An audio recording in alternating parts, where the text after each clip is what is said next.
Throughout your life, it's happened over and over again. You're doing all those little things that help you feel better, moving your body, eating well, getting to bed on time.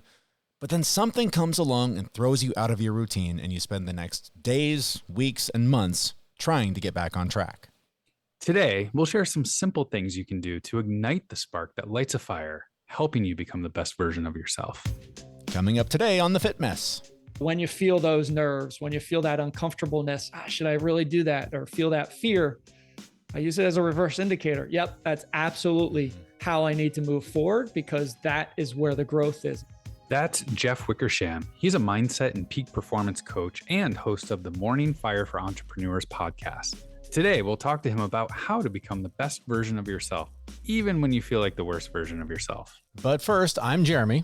And I'm Zach. We've spent years pushing ourselves to learn more about our own physical, emotional, and mental health, and picked up a few coaching certificates along the way. But really, we're two guys who got sick of our own shit and started making changes to be healthier, happier, and live more meaningful lives. And each week, we talk to world-class experts with advice to help you do the same.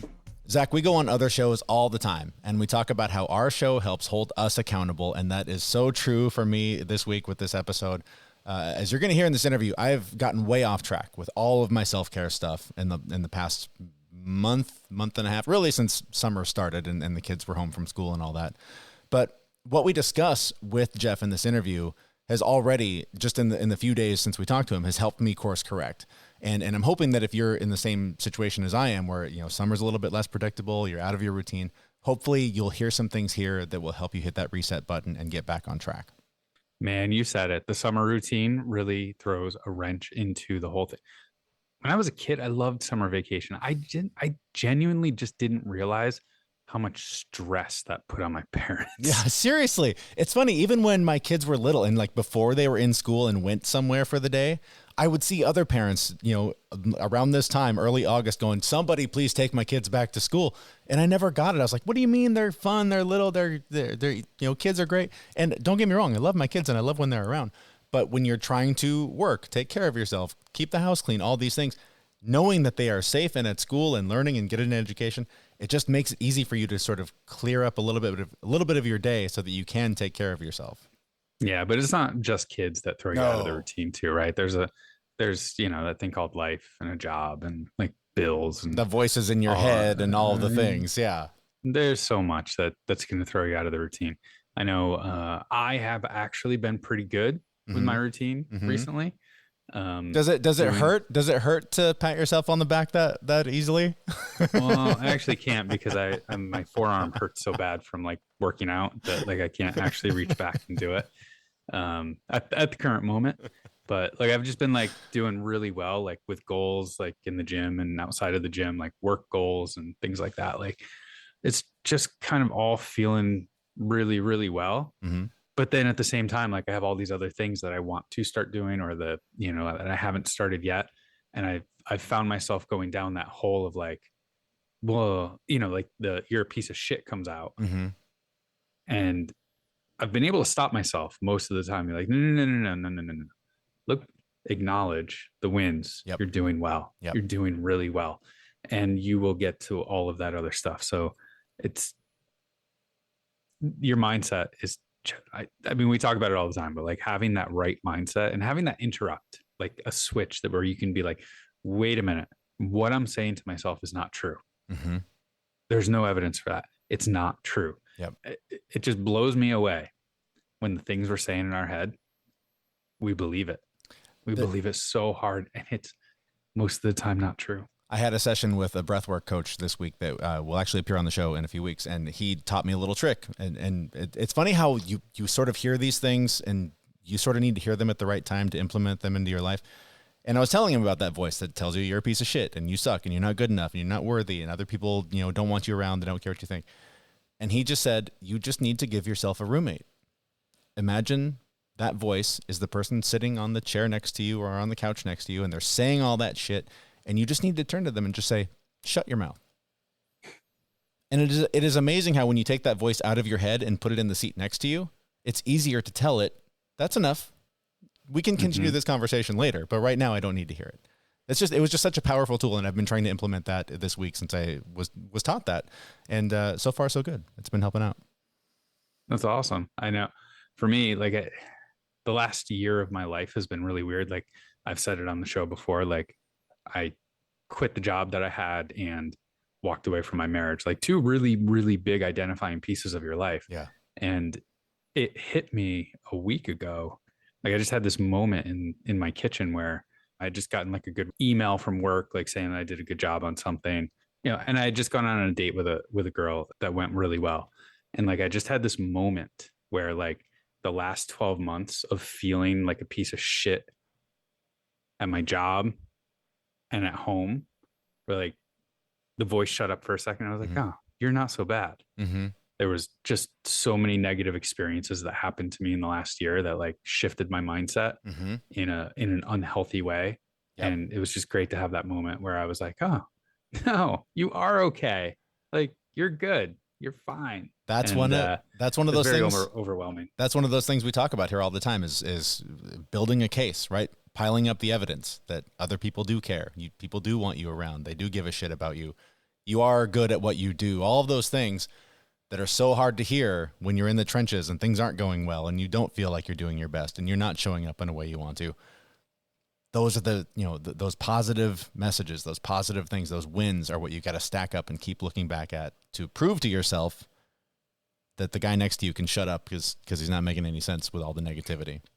So having the right mindset is just so absolutely important. But, one of the things that I just make sure I do every single day so I can focus on changing that mindset is to, make sure that my body is healthy physically. And that's why I take Athletic Greens, so I can focus on my mindset and not worry about the nutrients that are in my body. I started taking Athletic Greens because I really needed to have a supplement that tasted great, gave me all the things that I needed. And I didn't want to have to take 10 pills a day or spend all of my time cooking all the meals.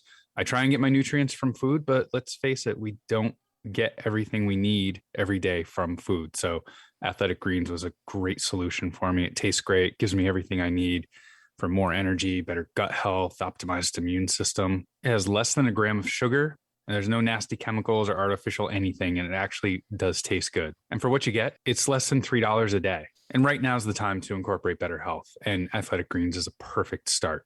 To make it easy, Athletic Greens is going to give you a free 1-year supply of immune-supporting vitamin D and 5 free travel packs with your first purchase. All you have to do is visit athleticgreens.com/fitmess. Again, that's athleticgreens.com/fitmess to take ownership over your health and pick up the ultimate daily nutritional insurance. That link will be on the show notes, and it's plastered all over our website at thefitmess.com. Our guest today is Jeff Wickersham. He's a mindset and peak performance coach and host of the Morning Fire for Entrepreneurs podcast. We started by asking him what lit the fire under him to help others become better versions of themselves. It started 7.5 years ago with the loss of my mother to breast cancer. And I think when you lose somebody so close to you, especially the woman that brought you into this world, she takes your last breath, fundamentally changed you at your core, right? And I questioned everything about life in those days, weeks, months ahead.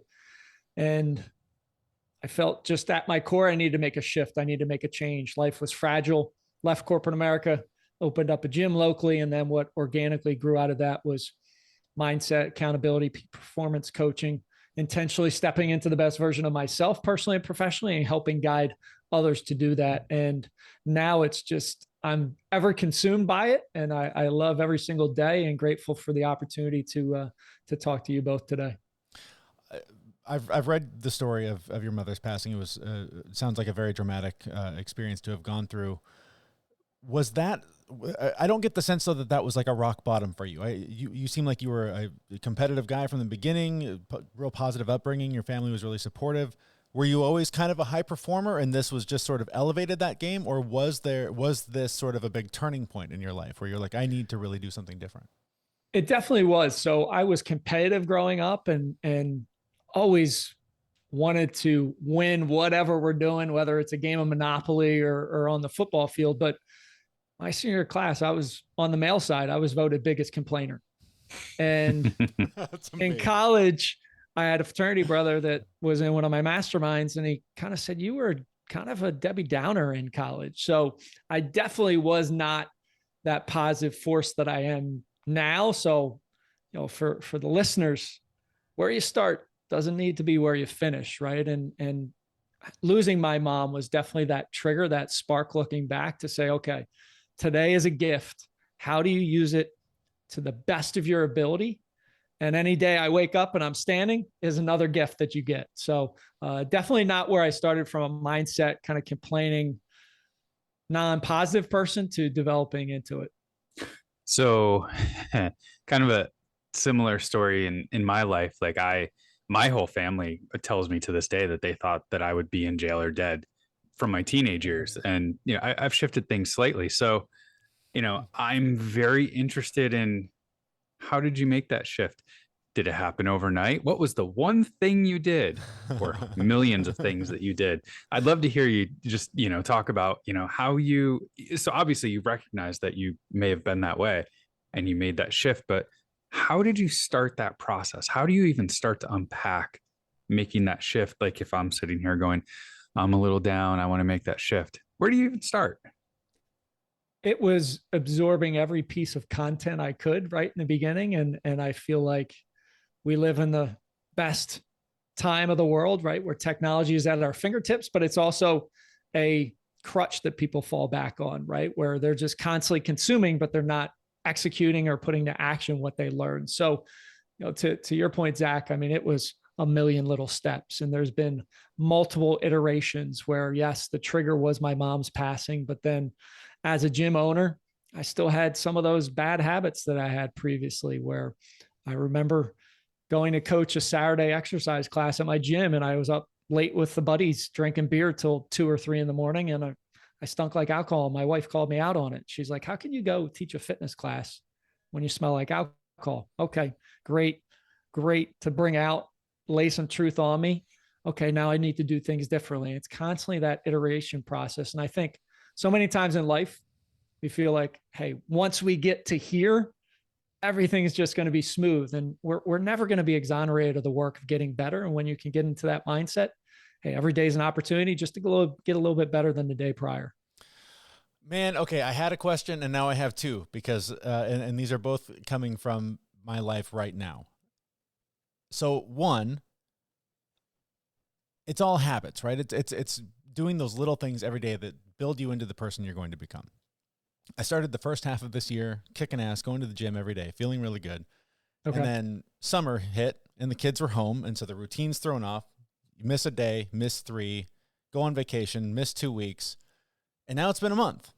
Okay. And I feel like crap, worn out, tired. I don't have the energy to do all the things that I was doing for the first half of the year. So I'm going to come back with another question after this one, but how do you, I mean, I already hear the voice in my head answering my own question, but from your perspective, how do you reset? How do you get started again? Because there's peaks and valleys on this journey. It's not all just an upward trajectory. You hit those valleys hard. So how do you claw your way back out? One is giving yourself grace, right? We're human beings. There's never been a perfect human being. There isn't now, there never will be, right? So that grace that we can give ourselves, that just gives you the pause to say, okay, hey, I'm resetting. I'm getting back on that horse, right? That's incredibly powerful. And we consistently beat ourselves up over and over again, as Jeremy, you're probably doing now a month into it, just constantly hammering, man, why the heck did I not stick with it? Hey, give yourself some grace and say, all right, I'm starting off. Here's the foundation. Here's the leaping off point. And I'm starting tomorrow, and I'm only focused on tomorrow, right? We can't change the past. Yep. Only focus on tomorrow and say, hey, I'm going to be consistent, and use that example as a lesson that moving forward, your standard is, I don't care if the kids are home, I'm on vacation, whatever it is, I am staying to that standard, and I'm going to exercise because I know physically and mentally it just lights me up. And we were just on vacation as a family in the Outer Banks, and I worked out 6 out of the 7 days. My kids are hitting the gym with me, and it's amazingly powerful when you can be connected as a family. And I would say, as a dad, then leading by example, kids are going to see it and they're like, crap, I got to keep up with dad, or I'm chasing dad, and pretty powerful. So then the second part of that question is, while I'm kicking my own ass for the last month and feeling like crap about this, I'm wrestling with that concept of there is no finish line in this, right? This is not the last valley I'm going to hit. There are going to be ups and downs. And that alone can weigh so heavily on you when you realize you're not going to get to a point where you're like, oh, everything's just gravy now. How do you not let that keep you down? You know what I mean? Does that make sense? It totally does. And I was a couple of weeks ago, I was working out in our garage gym with my wife, and I kind of was shaking my head, and she was like, what? And I was like, I got to do this same shit tomorrow. Yes. Okay, and good. It's like, son of a gun. I got to do it. But you know what? I know I got to do it, and I'm going to do it, because if I get that gift, it's an opportunity to continue down that path. And I think we all face it. And it's something that we don't talk about. I face it. Like, I'm hammering a workout. I'm on the floor, exhausted. Yeah. And I'm like, son of a gun, I got to do this again tomorrow. Right. And that's difficult because we've been led to believe by media and society, hey, you'll get to that white sandy beach.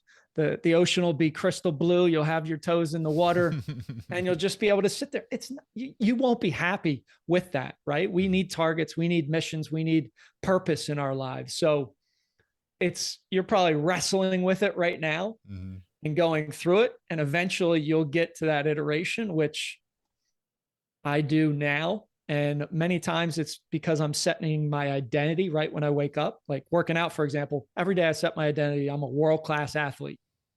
Well, what does a world-class athlete do? He takes action, regardless of if he feels like shit or he had a bad night's sleep or ate like crap yesterday.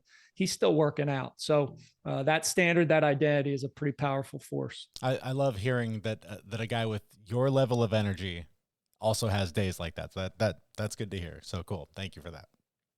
You got it.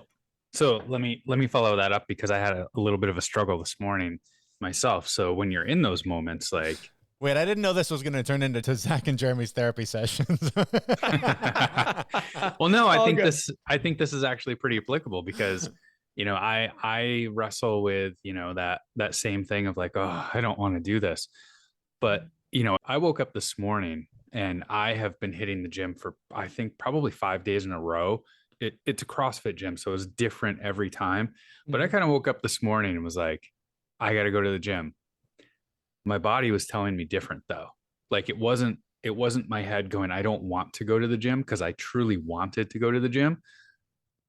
But my body was saying, bring it down. You need a rest day. So like, how do you wrestle between those two thoughts of, I don't want to go to the gym and I shouldn't go to the gym because I actually need a rest day? Great question. And listening to your body it's a difficult animal, right? When your mind's telling you, hey, I don't want to do it, you can fight that. When your body is saying, hey, I need a rest day. I'm a former CrossFitter. I probably know what you were doing those 5 days, right? Pounding through those workouts. And then I implement an active rest day, right? I go for a little jog, or I go for a walk, or I do something physically, move, but I give my body the time to heal and rest. And in my younger years, I would just hammer through that. And that's where, injuries happen. That's where rest and recovery is truly where our bodies expand, develop, get stronger.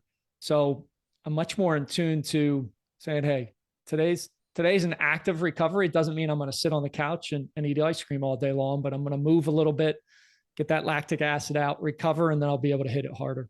Oh, I shouldn't have eaten ice cream? Oh, man. No, I'm just kidding. I actually went to yoga instead. There you go. That's perfect, right? Stretching and mobility. I know, especially for guys, that's not something we love doing, but it's essential to stay flexible and mobile. All right, well, let's get out of the physical gym and let's jump into the mindset gym. A lot of this begins there, and the way that we look at the world and those activities and all of that. So talk to me about, just getting uncomfortable and pushing yourself to do those things that you don't want to do.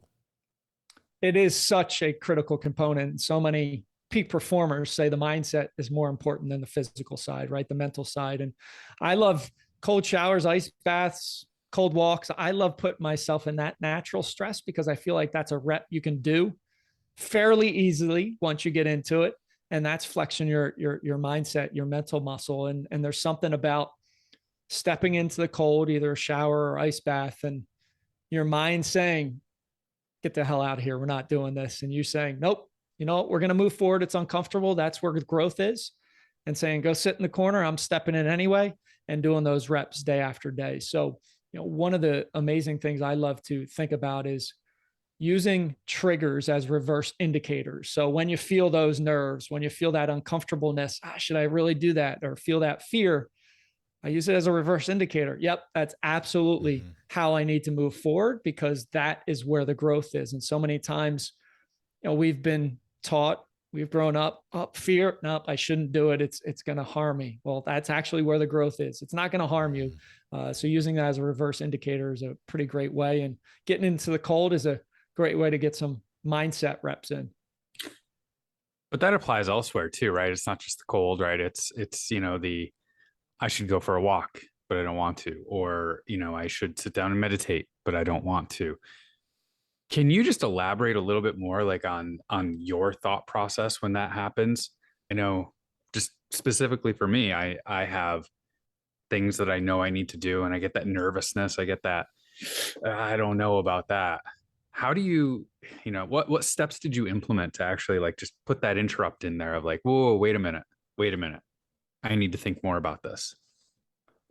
One is having an awareness that that's how you feel, right? And that's how the body reacts. And many times that's the body preparing you for success in what you're doing, right? Those feelings of anxiousness, those butterflies in the stomach, those are arousal pieces to the mind body connection. It's actually preparing you for success. So that's a key component. The other piece is chunking something down. So let's say, for example, the walk, and you're going to go for a 2-mile walk. Well, tell your mind, hey, I'm just going to walk down to the stop sign that's 20 steps away instead. Once you get 20 steps in, what ends up happening? You keep going for those 2 miles. So however you can trick your mind, and I use this in my last 2 David Goggins 4x4x48s that I did, where you're running 12 legs, 4 miles over 48 hours. It's the equivalent of almost 2 marathons.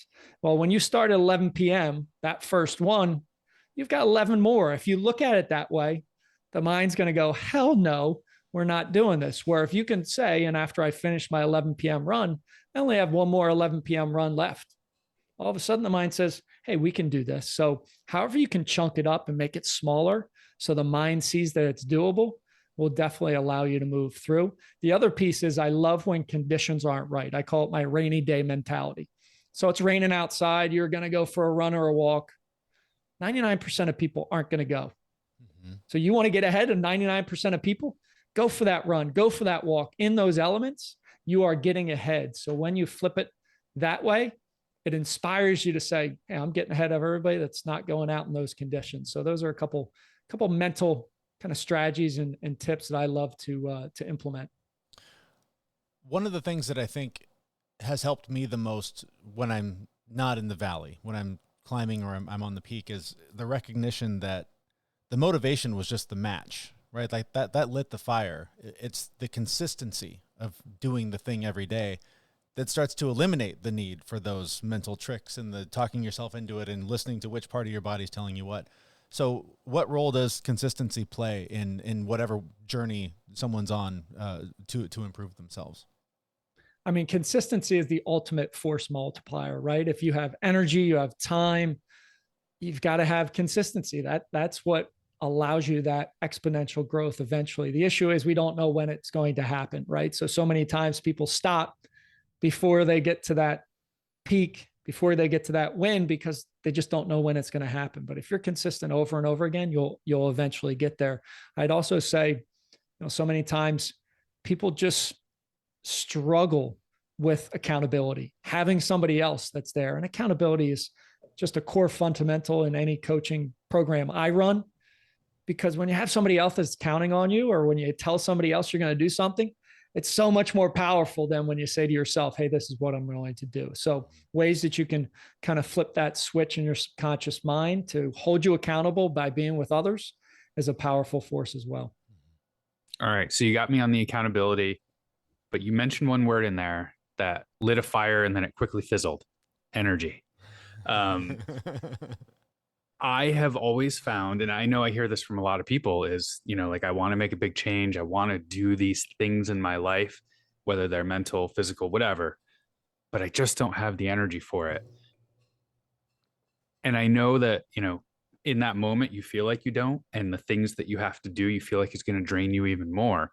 But I'd love to hear you talk about energy and how you know, a lot of people actually do have it backwards. Like some of the things that you do that you would think would drain the energy actually give you more. Can you talk more about how you get more energy and how you get yourself to the right place energy wise?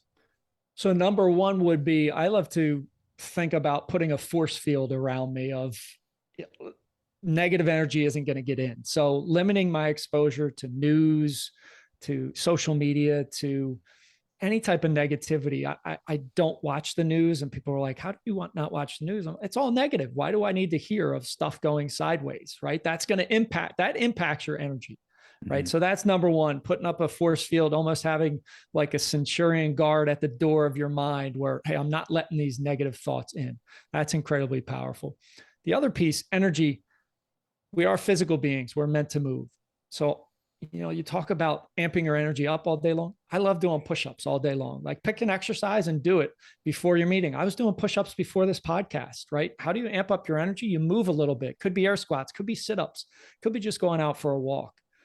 We need to move. We need to be physical if you want that energy amped up. And it's amazing when you start to correlate blocking out the negativity and movement, how your energy amps up. Right. And those are two strategies that I just implement daily myself and always recommend to my clients. And it has an amazing impact when you block out the negativity and you move more. All of a sudden, I mean, they say exercise is a 12-hour energy booster, right? Mood booster. Yes, you're going to put yourself through some physical, mental stress, but the benefits on the other side are far greater than your pain you're going to face when you're going through it. I want to just amplify what you were saying about the news. I worked in the news for 20 years, and my doctor for years, I would go to my physical, and every year he would say, did you get out of that fucking toxic job yet? That thing's killing you. Because people, you know, people have this vision of the media as being this, like they're shoving this awful information down your throat. Like, but there are people that are creating it because it's their job, right? So it is. I know from both sides of it, like having to consume it all day so that I knew what I was doing, so I knew what to report on, but then also having to report it. Like, it is so toxic. So as much as you can limit your access to that, I just want to amplify that is an important message. Be informed, but don't get addicted to it because it is very much a drug. One of the things that you've talked about in the past, and I wanted to ask you about here for our audience, is the idea of bookending your days. Can you tell me about what you mean by that and how that's helpful? So COVID, great example, right? There are things out of our control. Life throws curveballs at you. There's going to be, you know, hurdles you're going to have to jump over. Best way I've found personally, and then with clients, is to control that last 30 minutes of your day at night and what that first 30 minutes of the day looks like. Those are the bookends, right? Then you can kind of control a little bit of in the middle. And at night, you're preparing for a good night's sleep. You're preparing for success in the morning. You're actually having a digital sunset where you shut off electronics and actually prepare for a good night's sleep. I mean, majority of people, last thing they're doing is checking their phone. That impacts your melatonin production, blue light. We're not meant to have it. You're going to have a crappy night's sleep. First thing most people do when they wake up, check their phone again. News, social media, text messages, all those things. So digital sunset, preparing for success at night, getting a great night's sleep. And then in the morning, stacking wins. As soon as you wake up, no distractions, no phone. I know I've had text messages. There's 30 on my phone with that icon. It's like the tractor beam of the Death Star. It's trying to pull me in. Nope, I'm not checking it. I'm dedicated to working on myself before any of that stuff happens.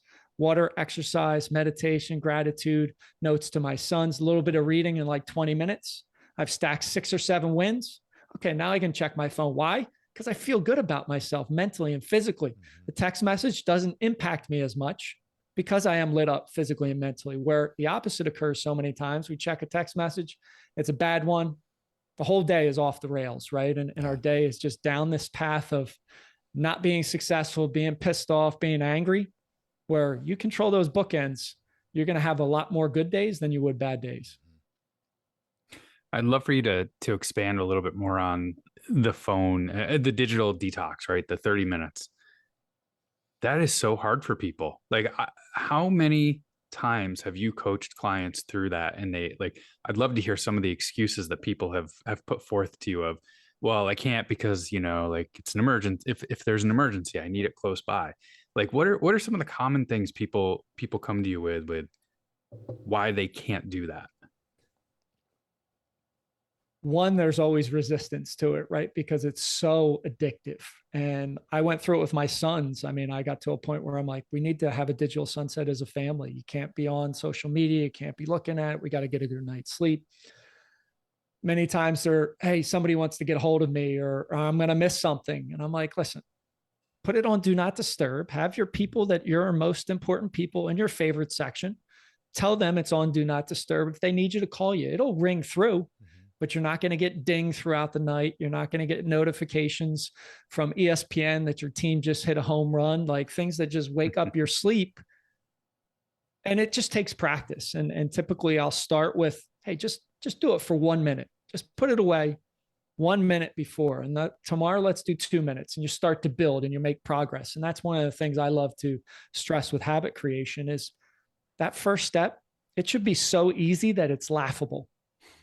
Why? Because then you're going to do it and you're going to feel it. And then I want you to celebrate. Yes, celebrate, get that dopamine hit, feel good about yourself. And then tomorrow do too. You start doing that, you start getting the progress. And all of a sudden it's doable, where somebody might be at the onset very closed-minded, like I need my phone, I got to have it. No, you don't. We're not meant to be tethered to our phones. It gives you amazing peace when it's away. You can get a good night's sleep and be refreshed in the morning. This is all just a taste of the fire that you bring to the Morning Fire, the podcast and your coaching program. Tell us more about the show and the coaching that you offer.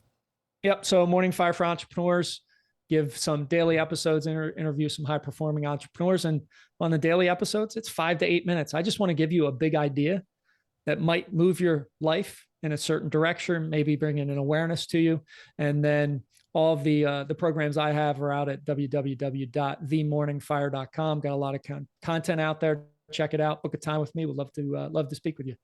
So don't listen to that podcast until 30 minutes after you woke up, right? You got to keep that phone turned off, but then dive into the Morning Fire. You got it. So true. Awesome. Anything that we did not touch on, and any important message you want to leave folks with before we let you go?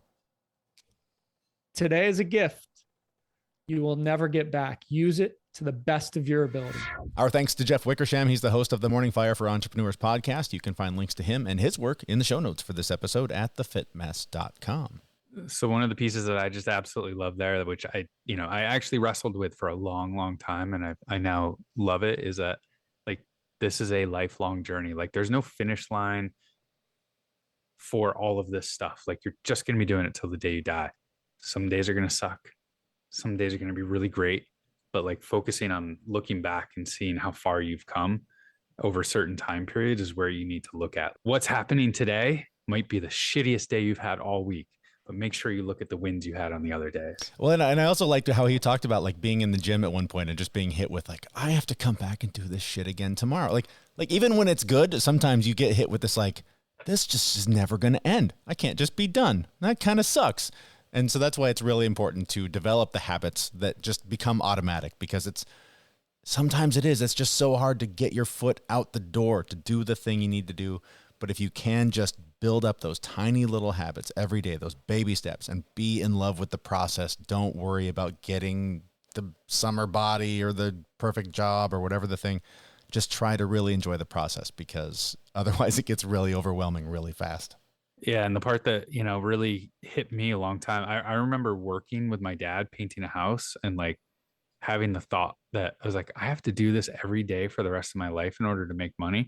I don't like this. But that goes back to like the things that you do like, the things that you do want, the things that make you healthy. Yeah. You got to do them every day, because consistency is key. You can't go to the gym once a month. Mm-hmm. And expect results. Like, you got to go every day. Right. If you wait around to get motivated, you're going to go once every third Thursday or something. But if you just commit to that daily action, then that's when you see the progress. Yeah. It's just a habit. And that's why I get up at 4:30 every morning. And I say that to people, and I can even see it in your eyes. Oh, I still think you're insane. That's fucking crazy. People just think, nope, that's not cool. But I'm done by 6:30 in the morning. I'm drinking coffee, and I've already accomplished a gigantic goal. Yeah. That's the idea, right? Like it's that old idea of you can't pour from an empty cup. So if you can pour that cup and fill it all the way up by 6 a.m. or whatever, you are poised to have a pretty great day. So kudos to you for getting up at 4:30 in the morning. No fucking way I'm doing that. However, I'm glad it works for you. It's got to work with your schedule, right? Yes. You got to find the times that work for you. And that means making sacrifices sometimes. Yeah. So like, I don't have another consistent time that I can go to the gym. And that's why I get up at 4:30 and I'm making that sacrifice to do it.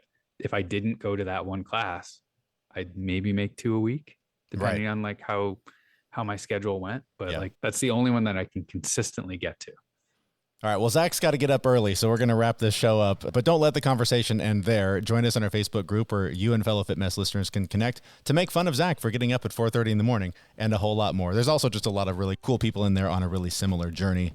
The link to join us there is on our website at thefitmess.com. That's where we will be back next week with a brand new episode. Thanks for listening. See everyone. I got to go to bed now. It's like 8. Night, night, Zach. We know this podcast is amazing and doesn't seem to lack anything, but we need a legal disclaimer. Prior to implementing anything discussed in this podcast, it is your responsibility to conduct your own research and consult your physician. You should assume that Jeremy and Zach don't know what they're talking about, and they're not liable for any physical or emotional issues that occur directly or indirectly from listening to this podcast.